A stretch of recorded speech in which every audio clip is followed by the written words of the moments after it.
Hello, everyone. This is Saket. I'm co founder, CEO at Nexla, and it is my pleasure to be with Apurv Saxena. Apurv has been a leading innovator in the AI space for over a decade now through his work at Google, JP Morgan Chase, and now at SilverLake.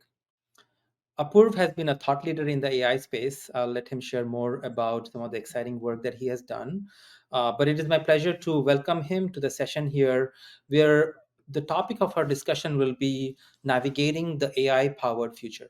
Welcome, Apurv. Thank you, Saket, for inviting me, and always pleasure to meet you and talk about data and data integration. So, Apurv, would love for you to share with our audience your background, especially in the AI side over the past decade. Yes, as I said, I'm currently managing director, chief data scientist at SilverLake. I've been here in this role almost 3 years now. Before this, I spent 3 years at JP Morgan running as a head of AI at JP Morgan. I came to JP Morgan from Google, where I was leading Google Cloud AI services and products. Spent 6.5 years at Google. This is where I really got introduced to Google and Google AI products. The very first product that I launched was Google Gmail Smart Compose. If you use Gmail and if Gmail completes your sentences as you're writing it, that was one of the products that I launched, and that's how I got introduced to the world of AI. And I've been working in AI for since then. Awesome. And Apurv, I think I also remember you published a paper on Harvard Business Review back, I would say, maybe 7, 8 years ago, talking about how the first wave of AI might not really work for enterprises. 7 years later, how do you think things are going, and where do you see the future going as far as AI? It's been exciting times here, right? Yeah. So 7 years ago, when I wrote that paper, I didn't think that paper will be so relevant even today. As you can imagine, back then this was I would call I'm living through the second wave of hype cycle around AI. As every AI sort of hype cycle brings a new level of excitement. And something similar happened in 2016 when chatbots were launched at that time, and people thought they can magically solve all their data problems and start magically using getting insights from their data all of a sudden using some of these new tools. The challenges always remain the same, and as wrote in that Harvard Business Review article, that the key piece about you have to get your data fixed first to really fully utilize the power of AI. And a lot of the same issues that were highlighted still exist. Of course, the first wave of AI did give you a lot of opportunity, did give us a lot of interesting use cases. But as and the second wave of AI is going to give us even bigger sort of use cases and impact.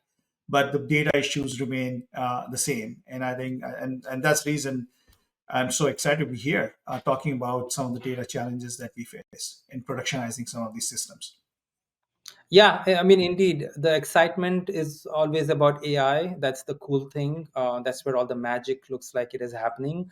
But I think practitioners like you and like us, we know that behind all this innovation is data. And without data, you really cannot get to the amazing outcomes you're looking at. I think with generative AI, it has been even more telling, where we recently heard how YouTube doesn't want OpenAI models to be perhaps scanning through their content and learning from that. And clearly it's all about data and people protecting their data. Privacy, security, all of these things are also coming to place, and it's becoming a big battle about data access, right? um, Now, if I look at your background, right, having been at Google, a modern sort of cutting edge company, you've been at JP Morgan Chase, the largest bank in the country with massive footprint, and a lot of acquisitions that they have done over the years. And then now at Silver Lake, where you work with a whole portfolio of companies. How do you compare and contrast maybe the data environment going through from one to the other, the complexities that are coming and the challenges that you see there? And that's a great question. I think if I had to contrast all these three things, they are very different environment in which they operate. Google was much more of a all of us operated on a same system or a set of infrastructure, and it was pretty fairly modern, I would say, by any standard. And it's Google is known for its AI infrastructure, its data infrastructure. When I went to JP Morgan, I think the challenges were it was much more of a I saw a lot more variety. So there were like parts of the data infrastructure which was really modern, cutting edge, and there are parts of the data infrastructure, AI infrastructure, which was fairly 10, 15, 20 years ago. So I think that was the challenge there. And at Silver Lake, I think when I came in, we really didn't have any um, uh, data infrastructure or any AI infrastructure. I spent a lot of my time working with the portfolio companies, and we have around 70 portfolio companies. And within our portfolios companies, we have companies like Waymo, and all the way to companies which are what we call tech enabled. And there also I see huge variety, very similar to what I saw at Google to JP Morgan. And I think what I've come to sort of having seen all different types and shape, I've come to realize there's no one answer that is always the right answer for data. I think it's a mix of the data, the people you have, and the opportunity you have. And great data scientists, great data leaders, always make the best of what they have rather than complaining about what it could have been. Yeah, I think that's an important part of the journey is you still have to deliver results with what you have while you keep improving and modernizing, right? Um, so it's quite telling that every business is becoming modern, data driven, and you're talking a little bit about how that is happening in your industry in private equity, where you're talking about data just like any tech business would. So maybe give us a little bit of peek into how you, from your vantage point, think about data integration, and how does that play a role in your day-to-day operations. So yeah, I think private equity has been always data-driven industry, but I think traditionally the private equity industry has focused on financial data, data that is used as part of the deal making and after the deal, post value portfolio value creation. So but traditionally it has only worked in what I call financial and operational data. But what has changed over the last few years is all the three V's: the volume of data, the amount of volume of data that you sort of deal with during the due diligence and after sort of investment, the variety. No longer just look at financial data, but you look at unstructured data, customer feedback data, competitive analysis data, and the velocity at which you are refreshing your data. So across all these three things have changed dramatically. And earlier, private equity as an industry always is very deal focused. A lot of the conversation would be you will build tools or you will do work on data specific to that deal. Only recently, in the last 2 or 3 years, have you started seeing firms like SilverLake and others who have started thinking, building, investing in the data infrastructure that you can do this at scale across many portfolio and many deals. Very similar to what hedge funds have been doing for a long time. So yes, I think we are seeing a dramatic change in how PE industry sees data as a big value a driver of value creation. Okay.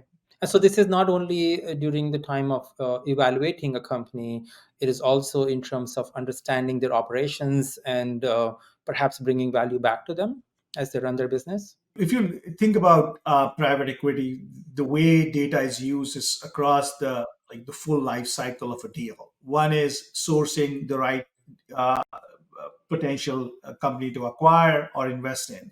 The second big is due diligence. So when you actually identify the company you want to go after, you do get access to data during what they call virtual data rooms. So during the due diligence, understanding fully what the company is about, its financial operations, doing competitive analysis, that's the second big piece of sort of work.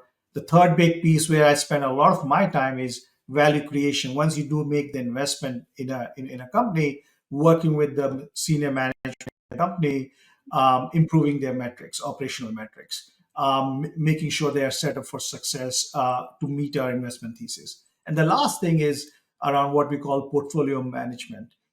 This is really getting data from our portfolio and how they are performing and reporting that to our LPs or to investors, other investors, or even in some cases regulatory bodies. So that's these are the four sort of big use set of use cases where private equity uses data. Okay, well, that's a pretty broad set, right?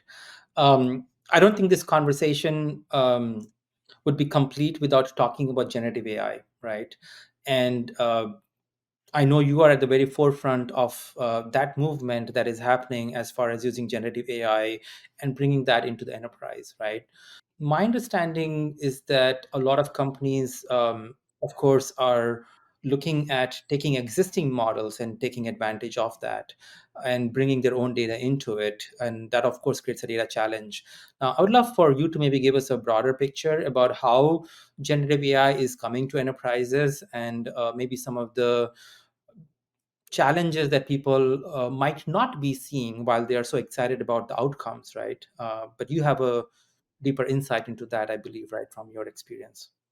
Yeah. As I'd say, I at the I've been building AI products for last 8 years at Google, at JP Morgan, and at now within our portfolio companies.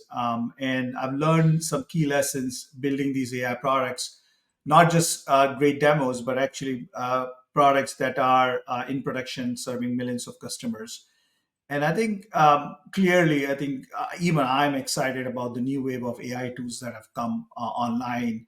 And this as we look across our 70 portfolio companies, we I think estimate almost we are spending $1 billion on AI products and in experimentation with all Gen AI projects. So that's a pretty significant number. A lot of these are still what I will call in POC or pilots, and very few have gone all the way to production. And I think that's so we see a whole set of challenges across all of these in terms of even piloting to productionization. I think there's some unique challenges that Gen AI creates, and then some old challenges that we talked about that are relevant to data.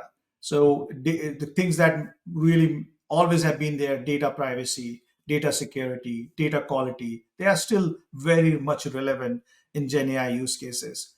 What Gen AI use cases do sort of refresh surfaces. What data are you using to train your models? You are doing some customization. How are you doing data labeling around your data? That's a sort of another huge set of things. Are you understanding data bias in your training data? How actively you monitor that training data bias at the training level and also at the inference level? And then are you monitoring the results that your AI models are generating, the Gen AI models are generating? All of these things become increasingly important, especially if you are working with LLMs. Other thing that has become really critical is the total cost of ownership of some of these Mhm. systems. People are still early in their life cycle, but companies that have done into production are already talking very significantly about the cost associated with some of these products. So how do you sort of achieve that optimization is another whole area of that has come up in the recent times.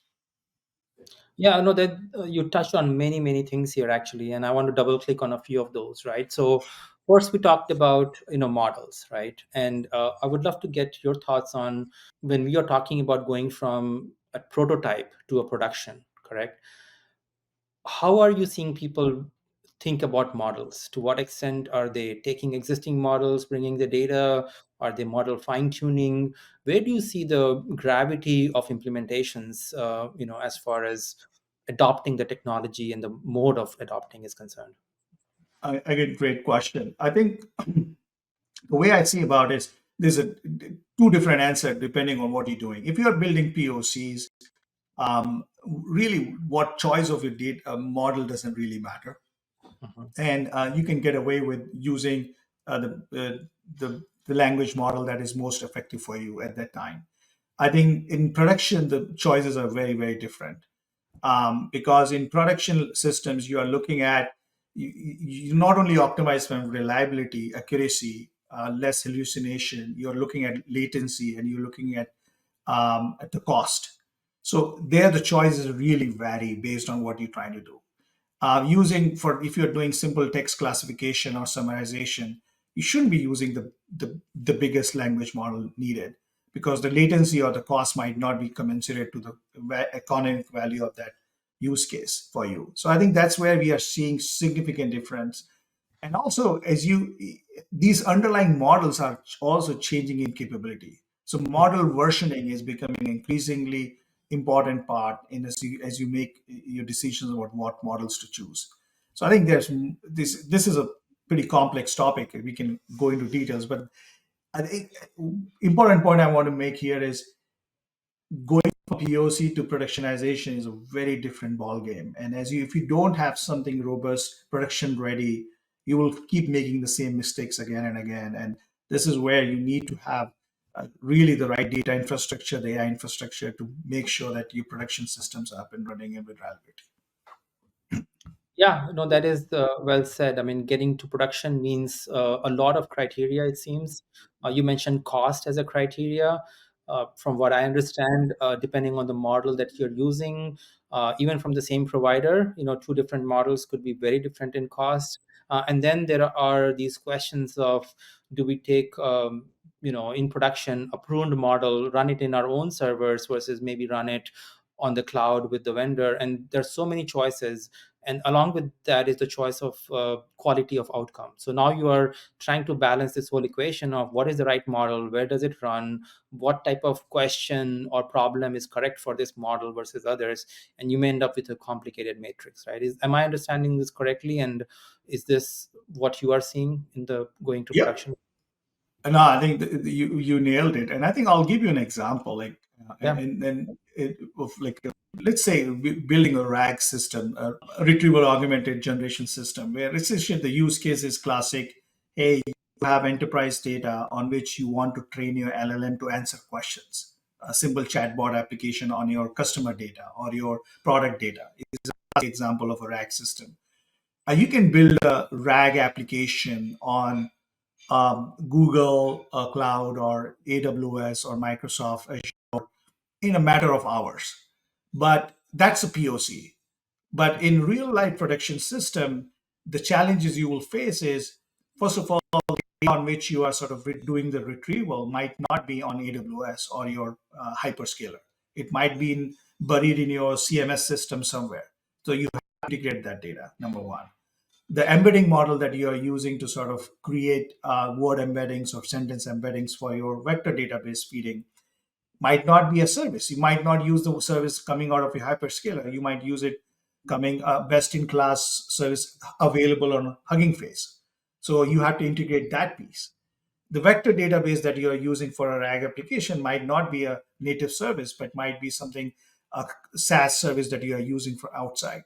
So as you realize, a production system, you have to stitch together all these pieces. You cannot use off the shelf available on one platform.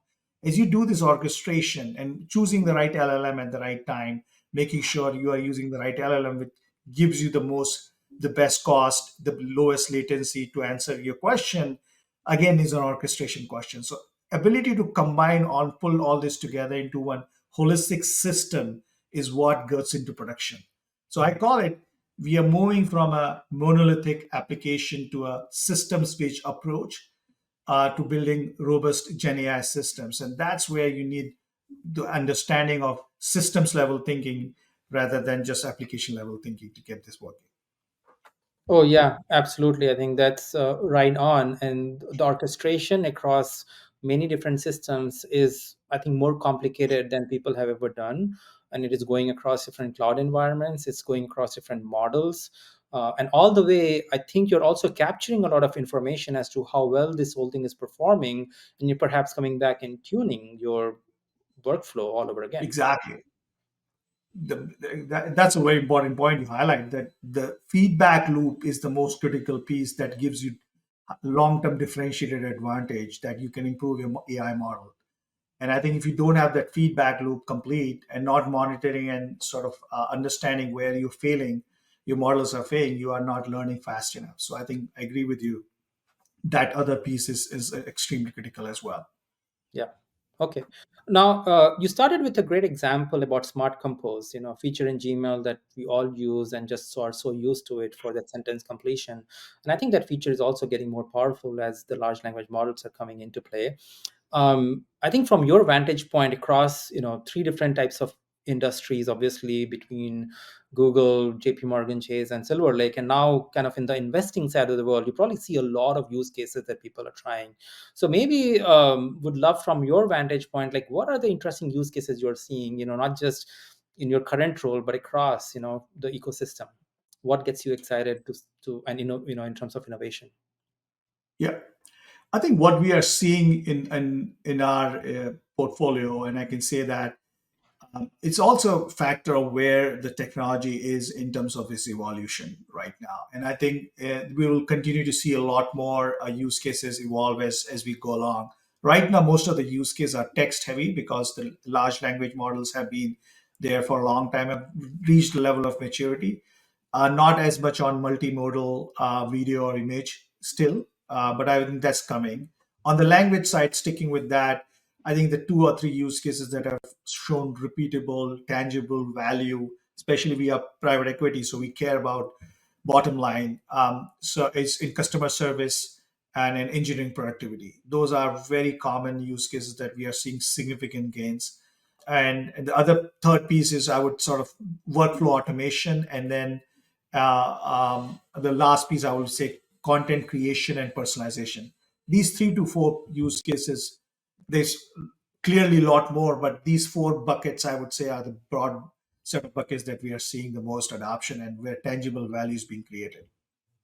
Yeah, I think when I look at some of these use cases you're talking about, they're extremely broad and they could be, I guess, reinventing types of business workflows and processes in a completely new way. I think today I was having a conversation with somebody about RPA, which has been robotic process automation as an approach um, to solving different business problems in an organization. But it looks like generative AI may be a completely new approach to the same problem using multiple agents. So do you Yep. see as you put that sort of future looking hat on, uh, you said it's very early years, right? It's year 1.5 since chat GPT came out, right? So where do you see things going in the next maybe 3 or 5 years?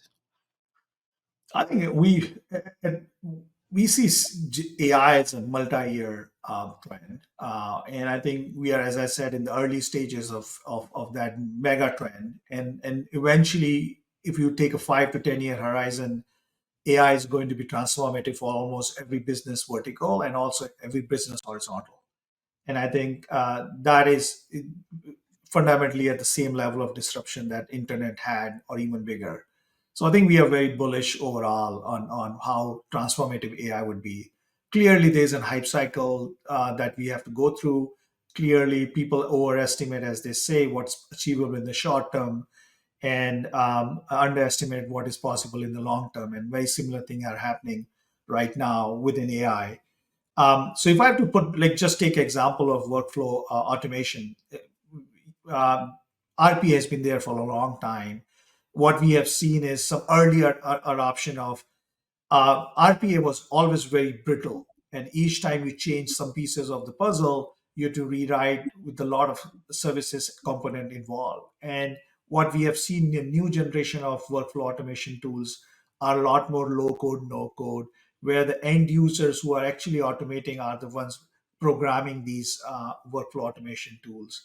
And they are doing it in a much more flexible environment where even if some pieces of the workflow break or exception handling, as they call, you are still able to recover and learn from that exception handling rather than rewriting the whole RPA. So I think that it's again early stage, I would say, and we are experimenting with a lot of these ourselves because we see significant value. But I think that itself, that space itself, will be completely transformed in the next 2 to 3 years, and even more in the long term. Okay.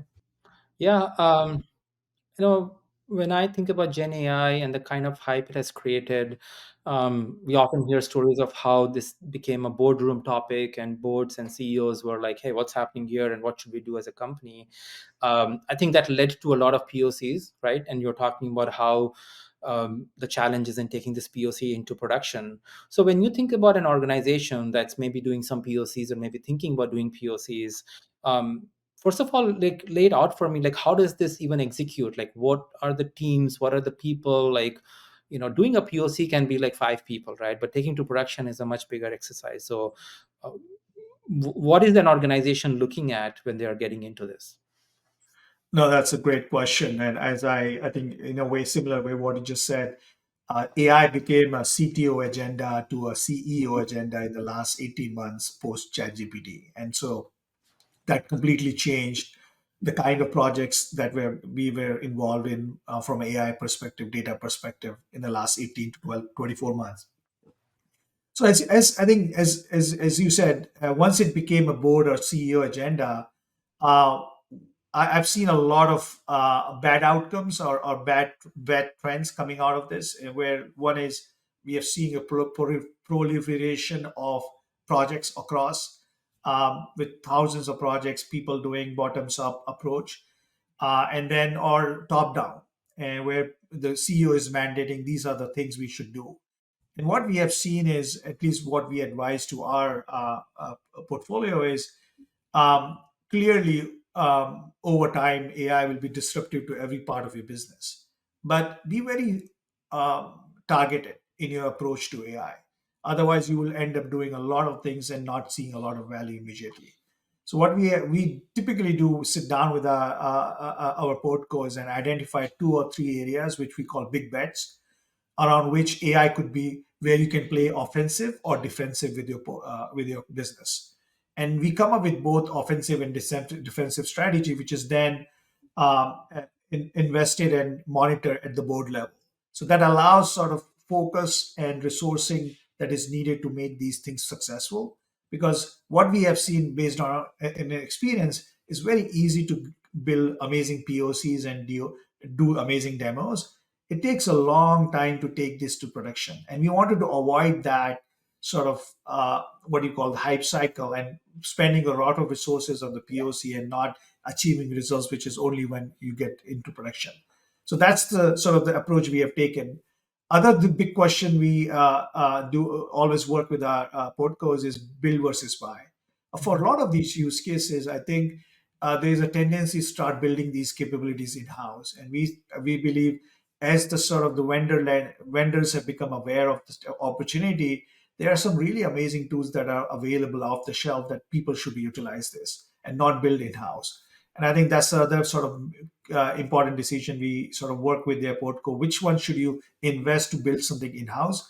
Which one you should, which set of activities you should just wait for the product to mature to and buy from externally. So those are 2 or 3 things. And the third area where we work with portcos, ultimately, as you sort of start deploying these AI products in production in your customer hands, brand reputation, this AI will make mistakes. How do you handle that? You will be sort of need to address some AI policy and governance from the regulatory bodies. How do you handle those so that you are sort of thinking ahead of the curve rather than reacting to something bad happens? So that's the third piece that we work with our portcos a lot. Wow, I mean, this is amazing advice for everybody. I think I'm so glad that you're sharing it with the broader community, to learn from this. When we talked about the challenge of going from a POC to a production, I think that the two challenges that you laid out earlier, one was, getting your data story right. So that data integration part across unstructured data, structured data, across vector databases and stuff. And secondly was that workflow integration, which was, I think, a key part that you highlighted was it is a complex workflow, which is getting increasingly complicated, and it's an integration across multiple systems. Would you say that these are kind of maybe the two biggest challenges from in going from a working POC to a production environment? Yeah, and I think, if you think about what it takes to build a working um, AI system or AI application, if you ask the engineers, like this is probably should give you a better understanding in our portcos where we have seen um, AI application in production. If it this team of 10 to 12 people, there's probably one or two data scientists, and the rest are engineers. A lot of these engineers are data engineers, data integration engineers, and ML engineers. A lot of time is spent in making sure the infrastructure is up and running. And I think you'll, of course, over time, as the sort of tools become more available and the maturity of the tools improves, that ratio might change. But that should give you an indication of what it takes to take something to production. So that's number one. The second area is, I think, area where I would sort of highlight is AI system or AI application are living and breathing applications. There's no your the whole concept of model drift, data bias. You have to continuously monitor your AI application because the results it was giving you today might not be the results it will give 6 months from now, even though you had not changed a single line of code. So I think being aware of that, that is a living and breathing system where your input data matters as much as your sort of the model, is also going to be critical as you sort of build and productionize these systems. Wow, I think again, amazing advice. I think it is a living and breathing system, and you got to stay on top of it. To me, I think it sounds like there's amazing hype around Gen AI, but if you really wanted to not get sort of killed by the hype, but rather sort of survive it and thrive it, I think you really need to think about focus areas where you want to go, not hundreds of POCs, but high value initiatives, and then think about really taking it to production, right? I remember there was a big wave of AI hype, about 7 8 years ago, and then a lot of companies invested, but unless they see value in the business in the long term, it's hard for companies to keep investing, right? So I think you have great advice for that. Any closing words, Apur, from you as we wrap up this session? No, I think this is a great discussion. I think we overall, I want to make sure that we all are super excited about what's coming, and I think it's as long as we are very real about what is art of possible in the short term, but and build systems that allow you to sort of scale it in the long term is what will make this really successful in the long run. Okay, that's amazing. Thank you, Apur. Great closing words. Look at the art of possible in the short term, but build your system for the long term. I think that's great advice that everybody can take to heart and really take to work right today itself. Thank you for sharing the time with us, Apur, and great insights. Thank you. Great to be here.